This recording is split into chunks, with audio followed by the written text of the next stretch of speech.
Right, so we're with Matt then this afternoon. Matt, do you want to tell us a bit about yourself and what you do for SCL? Yeah, I'm Matt. I work for SCL. I've been working for SCL for just under 5 years now.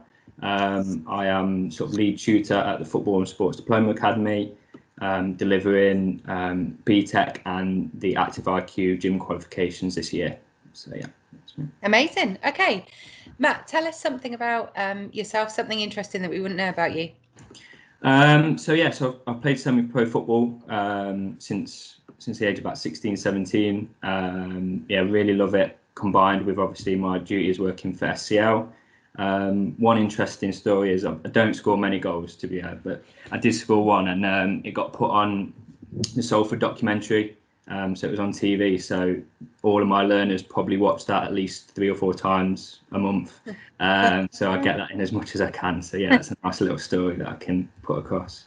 Excellent. Yeah. Nice little claim to fame. Yeah. So you're already a remote worker, obviously working out in the academy. So you're used to working kind of at home or kind of at the academy, not necessarily in the office. But what real changes have you experienced, I guess, with what's going on at the moment? And what are you particularly proud of? I think a big change for me is obviously you don't get that face-to-face interaction. You can't see people's body language and the way they respond to sort of questioning. You're sort of just hearing answers or seeing them click something on a screen. So it's been difficult to sort of understand actually have they understood it, or they just sort of blagging it a little bit or clicking it on the screen. So it's been interesting to sort of see that challenge and how we can sort of come across that. Obviously it's really good on a day-to-day basis seeing people, interacting them and getting to know them. So it's just been trying to understand different ways of how we can sort of do that now, working from home. So yeah, it's been a challenge. Yeah, and it's been good to sort of try and overcome that. So yeah, it's good. Yeah, and you have overcome it. How did you? Yeah, so what I've tried to do is just try and keep a couple of them at the end sometimes of some of my lessons and speak to them on a one-to-one basis and sort of just touch base with them as much time as possible.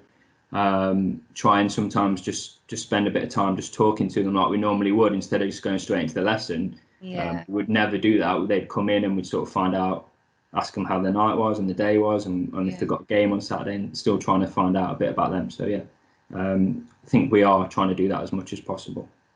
Excellent. So it sounds as though the outcome's really positive. Yeah. So Matt, what is your favourite takeout? Favourite takeout? I love fish and chips. Quite traditional. That's one of my go-tos. Quite often there's one just down the road as well, so that's good. But recently, the last couple of years, I really like Wagamama's. Really like it. So that's another place that we try and go to quite often. So yeah, it's good. Good choices. Absolutely. Fish and chips is my favourite too. Yeah. Okay, so if I asked your girlfriend, what would she say your strangest or funniest quirk might be, Matt? Well, probably at the minute, probably me singing and dancing around the house. Not very well, but I really find it difficult to work without sort of background noise or something going on. So when I go upstairs or when I'm working, try to put some music on and normally get singing along to it, and I can just see her in the corner or shouting up saying, "What are you doing?" So that's probably at the minute, and I would side with her. It's not very good, and I won't do it if anyone asks because it's not very good. I won't ask them, Matt. No worries. Right. So curveball for you. You're shipwrecked. Yeah. All of your human needs, so food and water, are covered. What 2 things would you take with you? 2 things. I would definitely take. I'm allowed to take golf clubs or a golf club, but I would definitely take one of them. Love playing golf, so I could do that for hours. So I'd really like that. And then probably we all like a bit of social media, probably a tablet or something, so I can watch a few box sets and things like that. Keep myself entertained as well. But yeah, I think the golf club would be the first thing, and I really enjoy that, so that would be there. Yeah. But is your golf club going to be any good without a golf ball? Is your tablet going to be any good without electricity? Well, probably a good point, isn't it? So the golf club and a golf ball, wouldn't it? So there you go. That sorts it. Yeah, that's definitely. Good choices, though. Yeah, I like the golf one. That's a good one. Okay, so as far as the online platform is going, which obviously you guys switched to really, really quickly. What do you feel, or what benefit have you seen the SCL learners gain from that online portal, online learning? I think it's a bit of independence as well. So there's not someone there, we're not there all the time saying, come on, get on with this, do this. They've got to do tasks themselves independently, which is really good. And some of them sort of take to that really well. Some of them need a little bit more encouragement, but I think that's a really important thing, that it gives them that independence.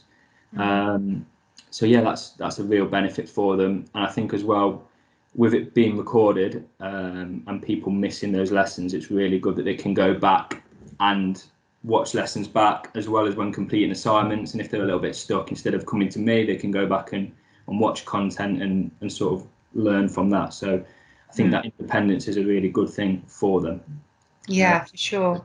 Definitely. Yeah. Okay, excellent. So there's been lots of fun challenges, lots of activities that have gone out to the learners. What one strikes you? What's the funniest? I think we've been pretty similar to a lot of academies in terms of sort of the keep you up challenges, running challenges, fitness challenges.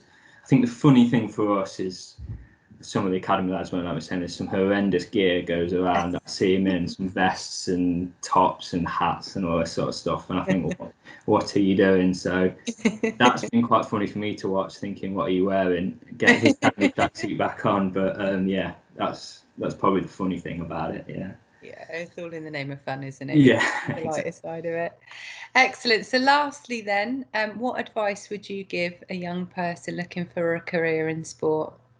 I think listen to as much information as you can get, learn from your own mistakes, and then implement what you've heard and learn from that, and just work really hard, be dedicated, and sort of love doing what you're doing. I think that's the biggest thing for me as a youngster. I think it's all about that learning from mistakes. Don't be scared to make mistakes, and then listening to advice and sort of adapting your game and taking bits from each people and sort of building your own personality and profile from that. So, and I think if you work hard, you give yourself a chance. So they're the things that I would say would be my advice for anyone listening in. Awesome. Brilliant advice. Yeah. Fab. Well, thanks ever so much for your time today, Matt, and hopefully we'll see you very soon. Hopefully. Thanks, Cheryl. Take care. See you. Bye-bye. Bye.